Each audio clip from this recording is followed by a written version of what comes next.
Select star from TBL student.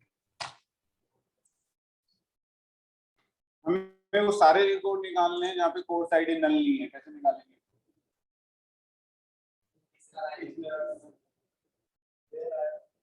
नल नहीं है, where course is not, okay इस तरीके से तो नल के साथ हमेशा आपका इज या इज नॉट, तो बिना उसके आप फैच नहीं, तो आपको याद रखना है। अब मैं आपको एक छोटा सा एक टेबल बनाता हूँ और आपको एक छोटी सी क्वेरी देता हूँ। एनर्जी इन सबने देख लिया होगा, परफेक्ट एकदम सब जान गए,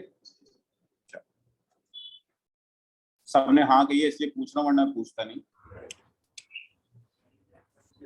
देख लो अभी भी मना करना हो तो नहीं कर रहे मना, नहीं गूगल नहीं करना ऑनलाइन वालों, तभी मैं आपसे पूछो और आप गूगल करके मुझे बता दो। अगर गूगल करके बताओगे तो ये क्वेश्चन का भी इंटरव्यू में आंसर नहीं कर पाओगे, ये मैं क्लियर कर दूं, क्योंकि इंटरव्यू में आपको अगर ये 10 जगह इंटरव्यू देने जाओगे .NET का तो 9 जगह क्वेश्चन पूछा जाएगा आपसे, जो अभी मैं पूछने वाला हूँ। Okay name, okay salary and okay manager ID and okay I have a ID, I have a name, और इस टेबल का नाम लेट से मैंने रख दिया TTL EMPLO YEE। Okay very good, select star from TTL EM। I don't have any record in this table, ये मेरी एक टेबल है। Insert into TBL employee, employ के अंदर आईडी डाली 1 क्योंकि मैंने आइडेंटिटी सेट नहीं की, नॉर्मली बनाया मैंने। नेम लगा देंगे आप, वैल्यूज ओके पर let's say Divyansh, okay name salary let's say 50,000, जितनी भी देनी है सैलरी बता देना, मेरे हाथ में है, अभी बाद में बोलो कि कम रह गई। ओके फॉर से फॉर्म रिकॉर्डिंग स्टार्ट है, हाँ पहले मैं इंसर्ट कर दूं तब आपसे क्वेश्चन पूछूंगा फिर। Okay 2 SHABANA let's say 40,000, let's say 3, okay let's say TBL employee 3 TIWARI, let's say 2, okay or let's say Suklaji SHU, okay 3 4, let's say आपके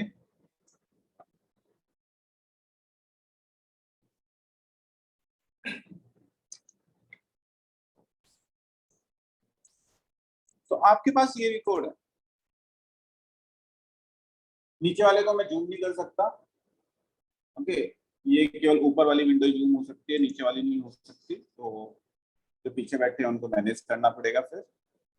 ओके तो देखो है क्या रिकॉर्ड, ये है कि हमारे पास जो दिव्यांश है 1 उसकी 50,000 सैलरी है, उसका मैनेजर कौन है?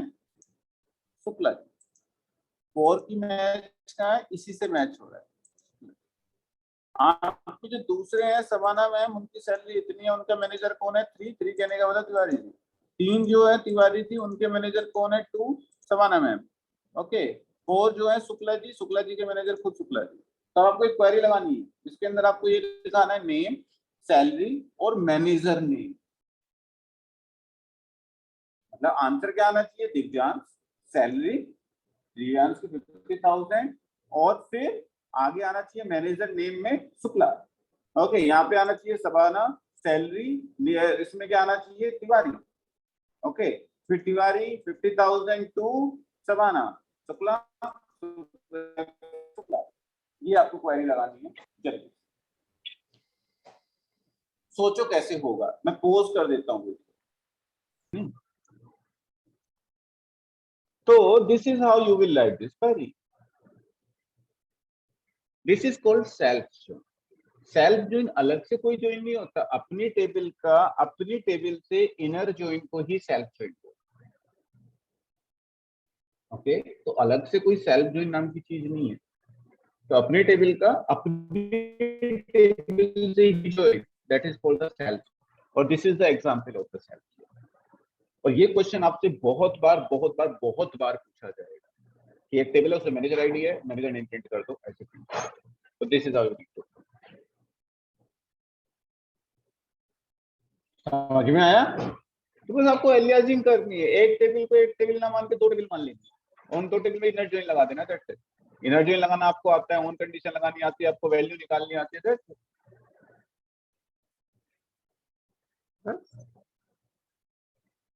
अब तो this was the example of the self.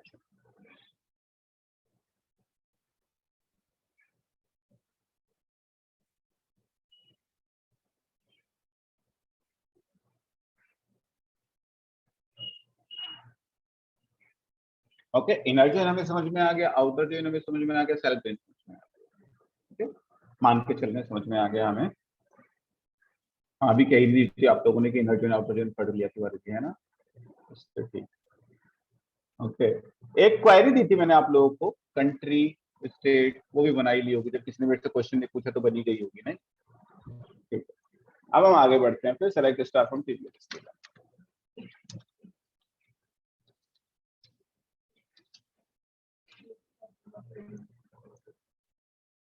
Okay, फिर से हम अपनी टेबल के ऊपर आ गए। टेबल के ऊपर आपको डिफरेंट ऑपरेशन पता लग गई कि आप यहाँ पे वेयर क्लोज किया एज ग्रेटर देन, इसके नाम से फिल्टर कर सकते हो, कैसे भी फिल्टर कर सकते हो। ओके, अब एक चीज सोचो, अब लेट्स से कि अभी तक हमने सी शार्प नहीं पढ़ी, या सी शार्प पढ़ ली, सॉरी हमने एमवीसी नहीं पढ़ी, तो आपकी ये लैंग्वेज है, लेट्स से ये सी शार्प है, यहाँ से आपको कनेक्ट करना है अपना डेटा।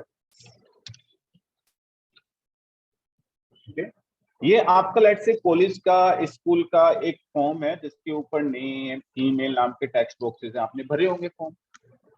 उनकी सारी वैल्यू मुझे डेटाबेस में सेव कर। अब डेटाबेस कहता है कि टेबल के अंदर, अगर मुझे डेटाबेस के अंदर है टेबल्स, करेक्ट? यहाँ पे है लेट्स से टीबीएल स्टूडेंट टेबल, इसके नेम ईमेल कॉलम है, उनके अंदर मुझे वैल्यू इंसर्ट करनी है। ये कहते हैं कि मैं इंसर्ट तो कर दूंगा, लेकिन मैं तो केवल एक ही लैंग्वेज समझता हूँ, इंसर्ट इनटू टेबल नेम। अगर मुझे टेबल में इंसर्ट करानी है आपको वैल्यू, तो मेरे ऊपर क्वेरी एग्जीक्यूट करनी है, इंसर्ट इनटू टेबल नेम। तो वो क्वेरी कैसे हम लिखेंगे, वो क्वेरी हम यहाँ पे लिखेंगे कि यहाँ पे लिखेंगे, कैसे? समझ में मैं क्या कहना चाह रहा हूँ? क्योंकि ये आपकी एमवीसी सी शार्प के अंदर बनी हुई है, लेट्स से यहाँ से आपको इस फॉर्म की वैल्यू डेटाबेस में भेजनी है। डेटाबेस कहता है कि मैं सी शार्प तो ठीक है, लेकिन मुझे तो एसक्यूएल चाहिए। तो दो तरीके से हम ये काम कर सकते हैं, एक अच्छा तरीका होता है, एक बुरा तरीका होता है। जो ये इंसर्ट इनटू टेबल नेम आपकी क्वेरी है, वो अपनी सी शार्प के अंदर लिख लेते हैं ऐसे करके, और उस क्वेरी को फिर हम डेटाबेस को भेजते हैं, डेटाबेस उस क्वेरी को एग्जीक्यूट कर देता है। जो क्वेरी आप यहाँ पे लिख रहे थे ना, इंसर्ट इनटू टेबल, वो सी शार्प के अंदर लिख लेते हैं। That is called the inline query. Okay, जो आप लैंग्वेज के अंदर लिखते हो। और अगर आप इसको कॉपी में लिख रहे हो सबाना मैम, तो ब्रैकेट में लिख लेना, जिंदगी में यूज नहीं करनी है। ओके, तो you should never use the inline queries in, ठीक है, किसी भी लैंग्वेज के। क्योंकि अगर आप इनलाइन क्वेरी यूज करते हो तो आपकी सबसे बड़ी प्रॉब्लम होती है, कौन सी problem? That is called the SQL injection. Okay, SQL injection आपको, इट्स ए काइंड ऑफ, आपके टेबल के डेटा को कोई भी डिलीट कर सकता है, हैक कर सकता है, कुछ भी कर सकता है, अगर आप डायरेक्ट क्वेरीज यहाँ पे लिख रहे हो। आपको लगेगा बहुत बड़ी चीज है, कैसे कर लेगा। आपको केवल सिंपल सा क्या करना है, आज जाके ठीक है यूट्यूब पे कोई भी एसक्यूएल इंजेक्शन की 2 मिनट की वीडियो होगी, वो आपको बता देगा कैसे करना है।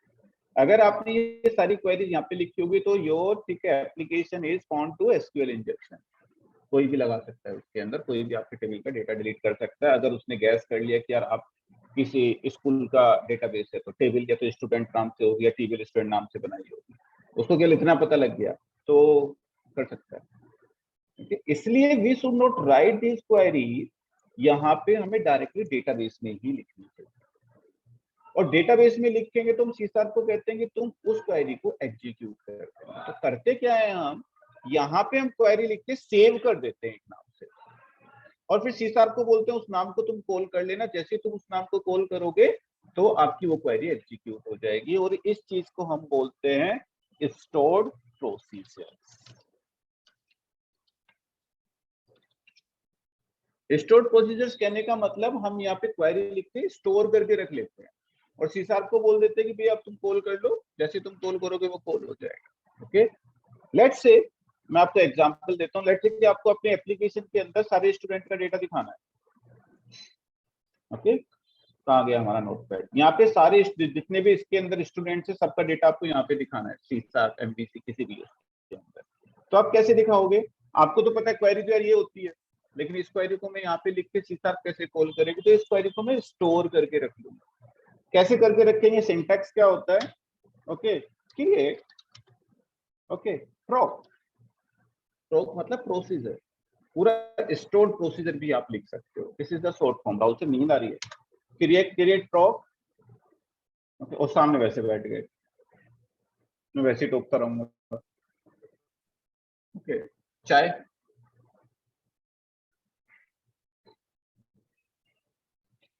Create proc, let's say proc का नाम आप कुछ भी दे सकते हो आपके, okay again it's Salman Khan, Shahrukh Khan kind of thing, लेकिन आपका नाम रिलेवेंट होना चाहिए कि उसके अंदर जो क्वेरी है वो क्या है। क्योंकि मैं आपको बताऊं, जब आप एक्चुअल किसी एप्लीकेशन में काम करोगे, आपके 10,000 स्टोर्ड प्रोसीजर, 5,000 स्टोर्ड प्रोसीजर, ठीक है 1,000 स्टोर्ड प्रोसीजर, इस तरीके से बहुत सारे स्टोर्ड प्रोसीजर होते हैं।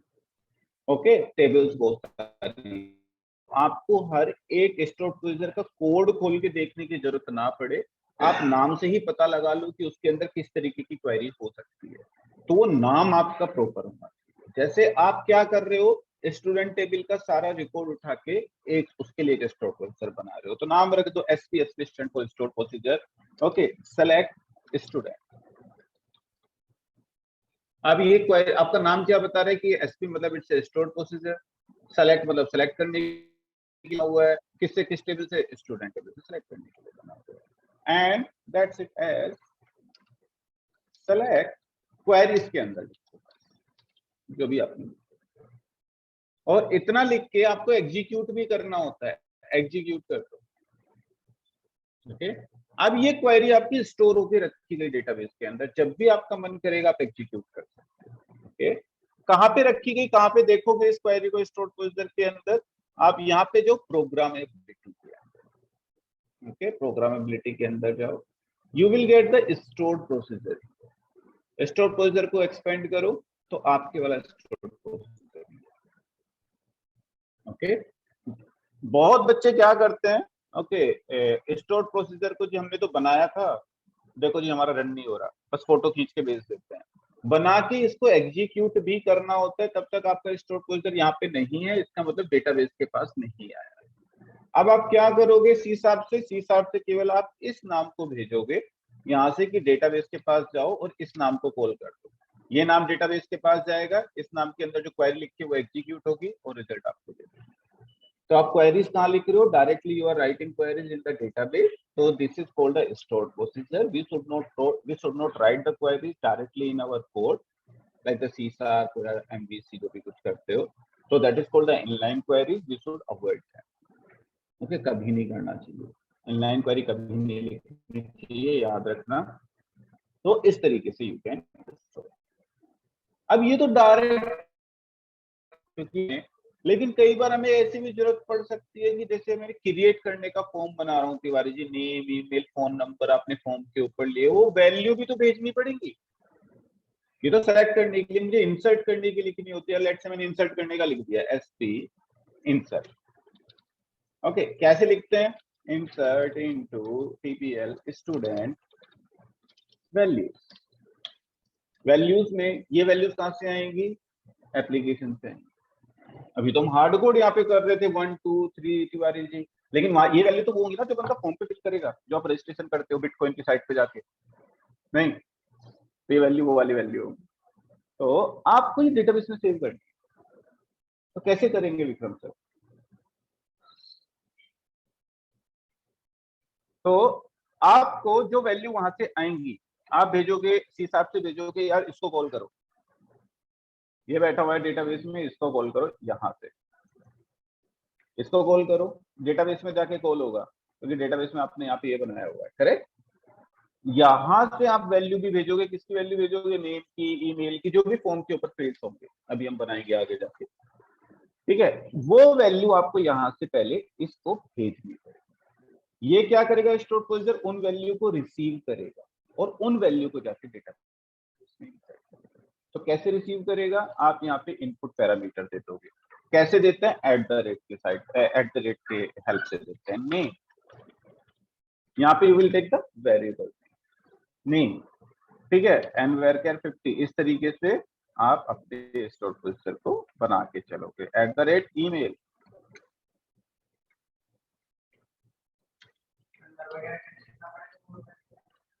क्या जी?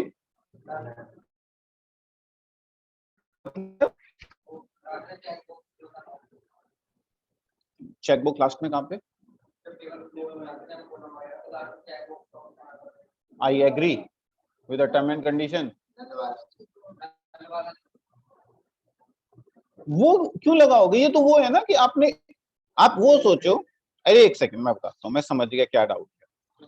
आप वो सोचो मन में कि आप अपने कॉलेज का फॉर्म भर रहे हो, आपको फॉर्म दे दिया रजिस्ट्रेशन का, उसमें अपना नाम भरना है, ईमेल भरना है, फोन नंबर भरना है, पासवर्ड भरना है, सबमिट पे क्लिक किया, वो वैल्यू आपको डेटाबेस में सेव कर, टेबल आपकी बनी हुई है, नल वल के चेक तो पहले लगे हुए हैं टेबल में, टीवीएल स्टूडेंट तो पहले से बनी हुई है ना, इसके अंदर आपने बता रखे कौन सी वैल्यू आ सकती है कौन सी नहीं आ सकती, वो तो पहले से रेडी है टीवीएल स्टूडेंट तो ये रही। अब आपको केवल इसके अंदर वैल्यू इंसर्ट करनी है, और वैल्यू कहां से आएंगी? फॉर्म से आएंगी, वेब फॉर्म से आएंगी, जो आप रजिस्ट्रेशन फॉर्म बनाओगे आगे जाके। तो हम केवल ये सीख रहे हैं कि उनकी वैल्यू को डेटाबेस में आप कैसे रिसीव करो।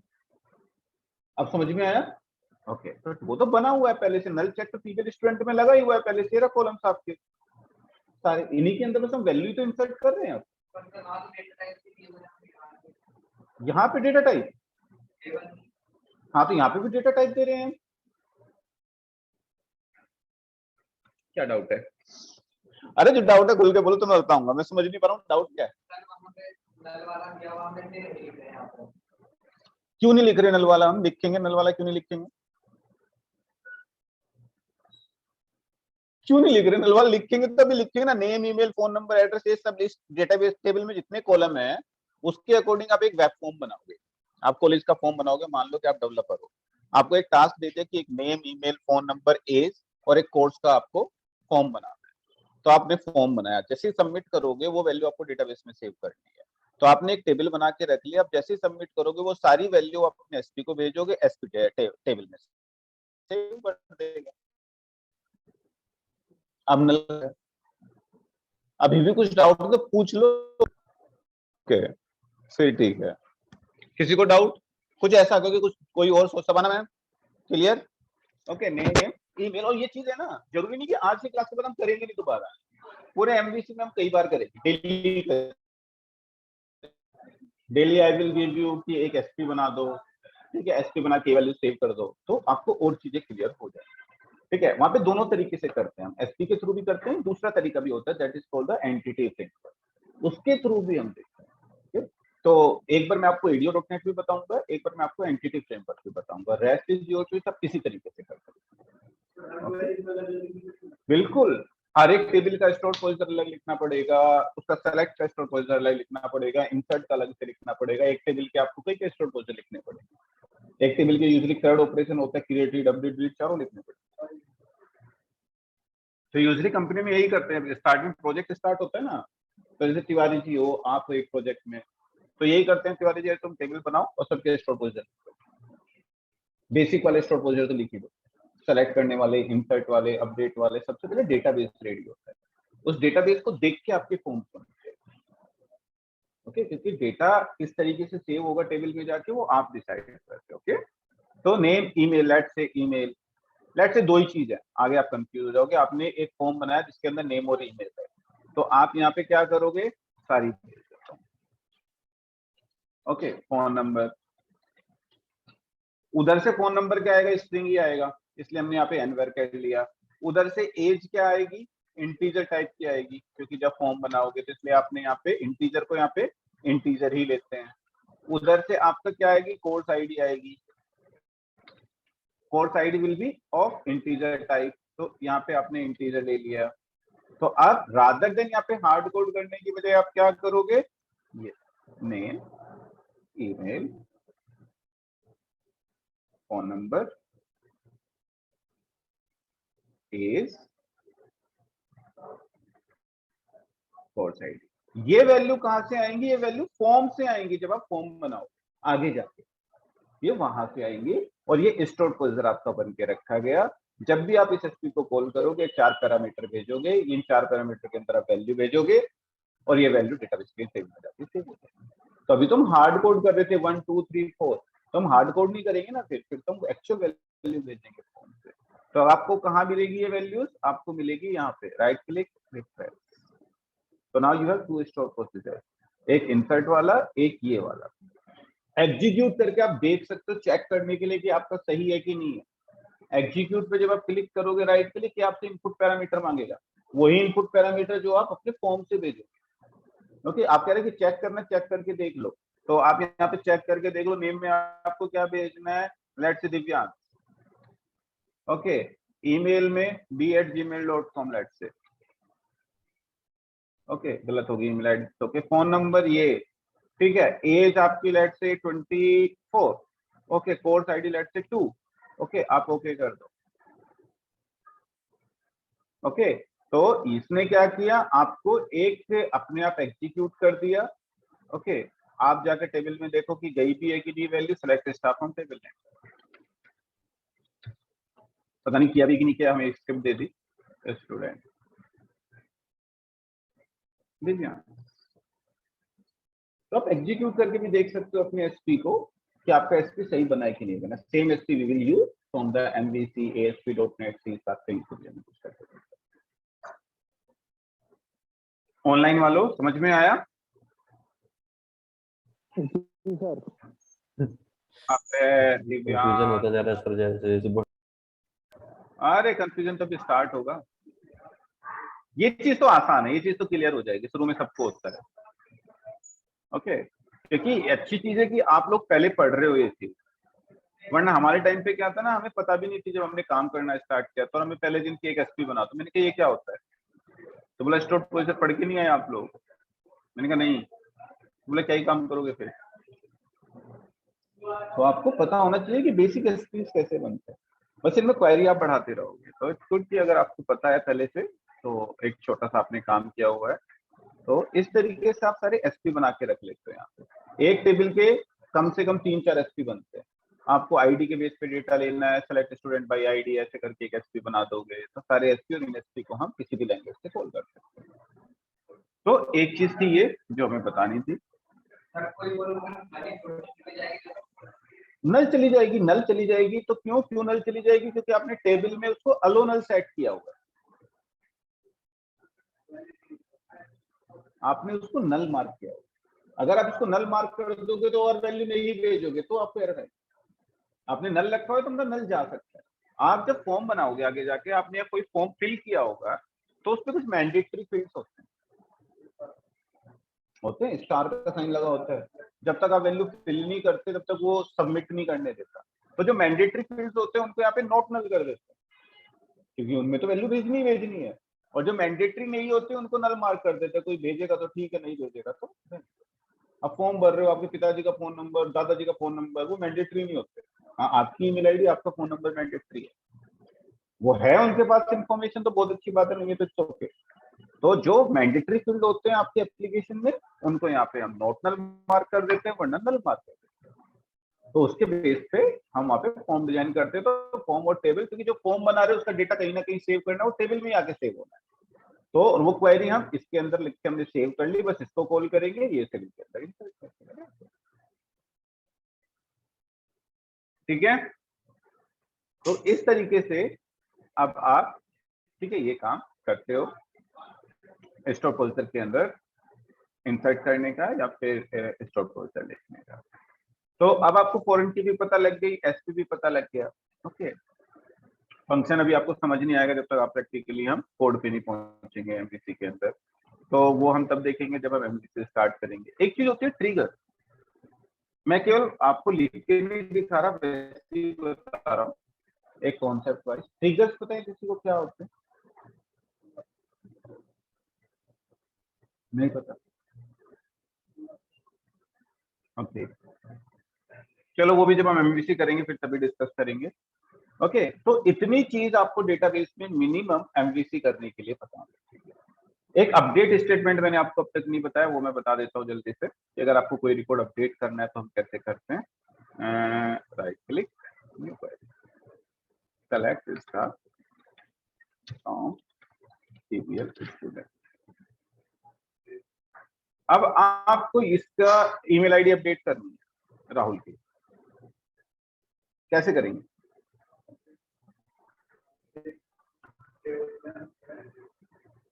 तो अपडेट, एक तो जब भी आप अपडेट करो, आपको याद रखना है जिंदगी भर के लिए, जिंदगी भर के लिए जब भी आप अपडेट स्टेटमेंट लिखो या डिलीट स्टेटमेंट लिखो तो आपको थोड़ा ध्यान से लिखना है और चीजें ध्यान में ना रखते हुए।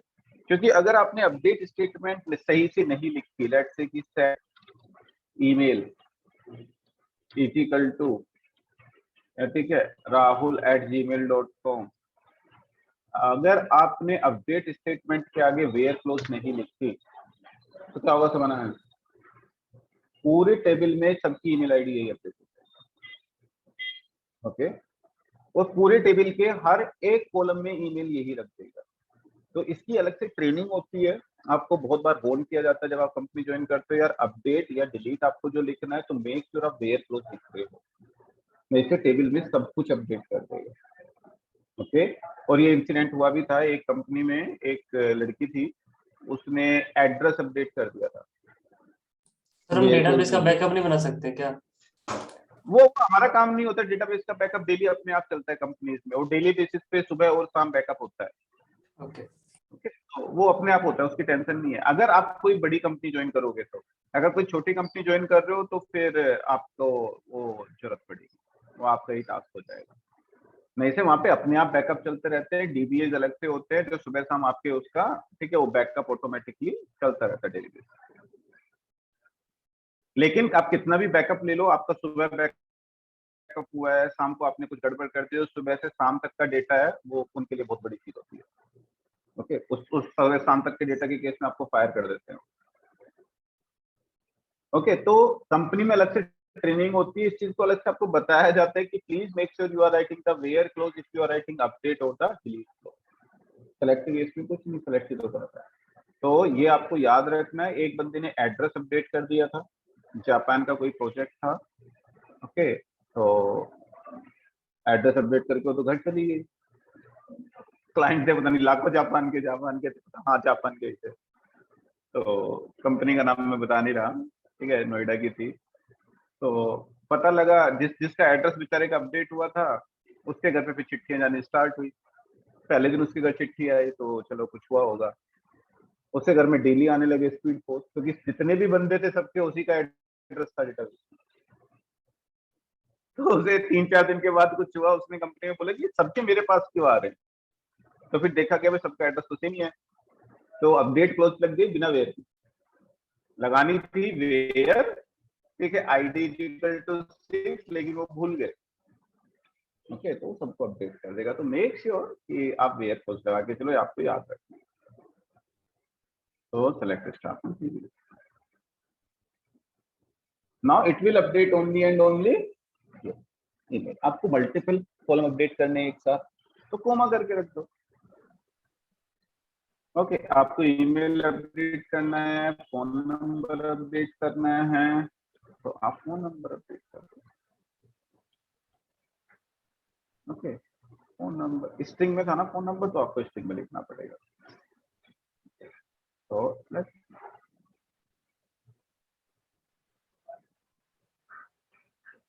तो आप जैसे वेयर क्लोज लगाओगे उसके अकॉर्डिंग आपका, ठीक है, वो काम होगा। अब लेट्स से मैं एक वेयर क्लोज लगाता हूँ आप लोगों के लिए। आपको एक चीज और बता दें, वेयर एज तो सबकी सेम है, course ID is equal to 6, order bye